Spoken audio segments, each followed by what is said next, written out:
The first time Ada met Chaik, it felt like God pressed pause on the world. The street was busy, horns blaring, hawkers shouting.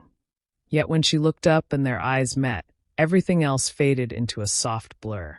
He had stopped to help her pick up a file that slipped from her hands. Their fingers brushed. His smile was gentle, curious. "Careful," he said. "Lagos can snatch your whole life in a second." Ada laughed. That laugh would later become the sound he said he fell in love with. He walked her to her bus stop that day. When her bus arrived, he didn't ask for her number. He just said, "If I'm meant to see you again, I will." 3 days later, they met again, same street, same time. That was the beginning. Chaik was everything Ada thought love should be: calm, protective, soft-spoken. He remembered things she forgot about herself. When she told him her mother once loved lilies, he showed up the next morning with a small bouquet and said, "For your mother, so she'll know I came with peace." It didn't take long. 2 months later, he proposed. Ada's friends screamed when she showed them the ring, silver with a small diamond that glittered like hope. "He's the one," she said, eyes shining. The wedding was small but beautiful. Their love felt pure, almost too perfect. Chaik would cook on weekends, massage her shoulders after work, pray with her before bed. One night, Ada told him, "Sometimes I think I don't deserve you." He smiled. "You don't deserve me, you deserve better. But I'm all you've got." They laughed. Then, months later, the laughter began to fade. It started with little things. He began locking his phone. He smiled at his screen too often.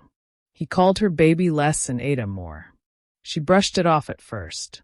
People change, she thought. Maybe he's just tired. But love has a way of warning you before it wounds you. One rainy night, Ada waited up for him.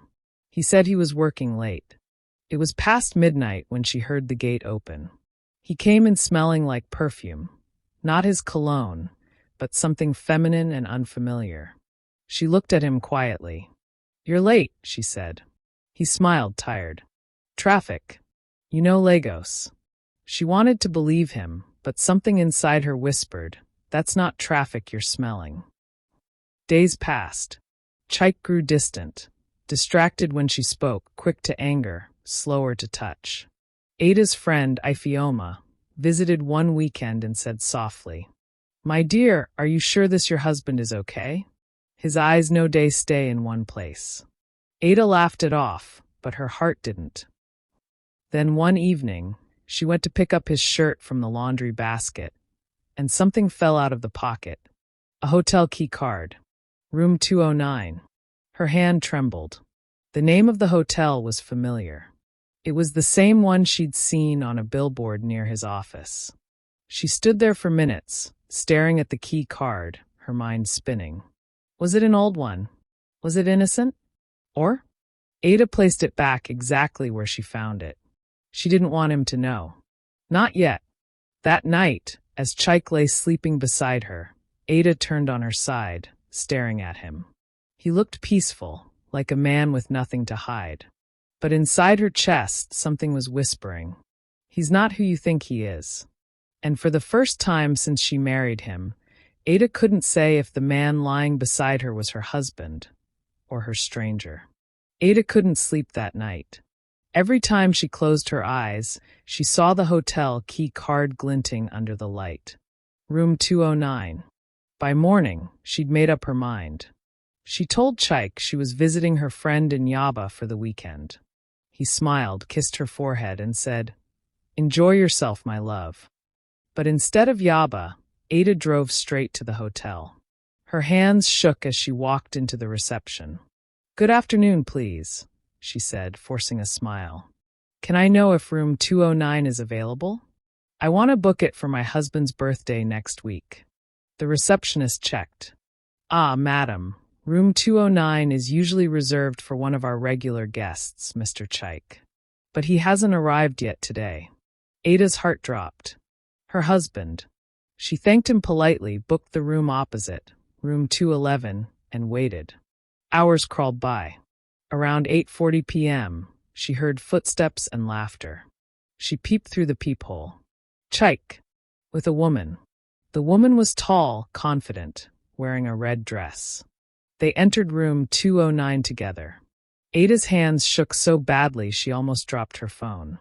She sat on the bed, staring at the wall separating them. From the other side came muffled laughter, whispers, the clinking of glasses. She dialed his number. From next door, his phone rang. He picked up, voice soft and guilty. "Hello, sweetheart." Ada whispered, "Where are you?" He lied easily. "Still at work, my love. The project's dragging late." Her eyes filled. "Okay," she said quietly and ended the call. She sat there for a long time, frozen.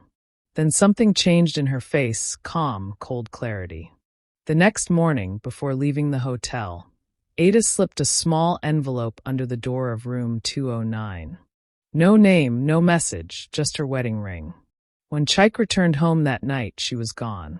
On the dining table, a single note lay beside his untouched dinner. "You said I was your peace. But peace doesn't hide in hotel rooms." He stood there, trembling, realizing she had found out. But what Ada didn't know yet was that the woman in red wasn't just a mistress. She was someone from Ada's past. Someone with her own secret. 3 days passed. No calls. No messages. Ada had turned off her phone and moved into her cousin's apartment across town. She told herself she was done. Done crying. Done wondering why. But the silence kept echoing questions her heart wasn't ready to answer. One evening, her cousin Ifioma walked in, holding her phone. "Ada, you need to see this," she said softly.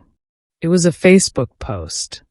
A woman in a red dress, the same woman from the hotel, smiling, radiant, with the caption, "Love wins again, Redheart. Happy anniversary to us." Beside her stood Chaik. Ada's blood ran cold. Anniversary? The post was dated 3 years before her own wedding. She scrolled down and saw the comments. "You two are perfect. Welcome back together, Mrs. Chaik. Mrs. Chaik." The truth slammed into her chest like a storm. She wasn't his first wife. She was the second. And the woman in red wasn't just his mistress. She was his legal wife, the one he never divorced. Ada's knees gave way. "So I was the other woman all along," she whispered. That night, she couldn't sleep. Her mind replayed every smile, every promise, every "I love you." It all felt like a script written to deceive her. By morning, Ada decided she couldn't just disappear quietly. She needed closure, not revenge, but truth. She called Chaik and said calmly, "Let's meet. One last time." He hesitated. "Ada, please." "Don't worry," she said softly. "I'm not angry anymore. I just need to understand." They met at the same coffee shop where they'd first met 2 years ago. Chaik looked exhausted. Guilt had changed him. "Ada, I never meant to hurt you," he began. She stared at him, calm. "Then who did you mean to hurt?" He swallowed hard. "It's complicated. My first wife left me. We were done. When I met you, I thought it was over with her. But when she came back, I didn't know how to tell you. She was pregnant." Ada blinked, fighting tears. "So all this while you were living 2 lives?" "I was trying to fix both," he whispered. Ada looked at the ring still sitting in her palm, the same ring she had left at the hotel. She placed it on the table between them. "This ring," she said quietly, "was never ours. It belonged to your lies." Chaik lowered his head, ashamed. "Ada, please." She stood up slowly. "You know the funny thing about betrayal, Chaik? It doesn't kill you immediately. It kills the part of you that used to trust." She picked up her bag, turned to leave, then stopped. "By the way," she said softly, not looking back, "I'm pregnant too." Chaik froze. "What?" She looked at him, eyes cold and calm. Don't worry. I won't keep your secret, and I won't keep your child either. I'll keep my peace. She walked out into the evening rain, just like the night they met. But this time, there were no butterflies. Only thunder. Chike sat alone, staring at the ring she left behind. Then he noticed something he hadn't seen before. Inside the ring band, there was a tiny engraving, one he never noticed. It read, "To the man I thought I knew." He closed his eyes, tears falling into his coffee cup. The same cup he once held when he swore to love her forever. That was the last time they ever saw each other. Ada left Lagos a month later, rebuilt her life quietly. She never remarried. But every time she saw rain, she remembered how love once found her, and how truth finally set her free. Because sometimes love at first sight isn't love at all. It's just the devil wearing a diamond ring.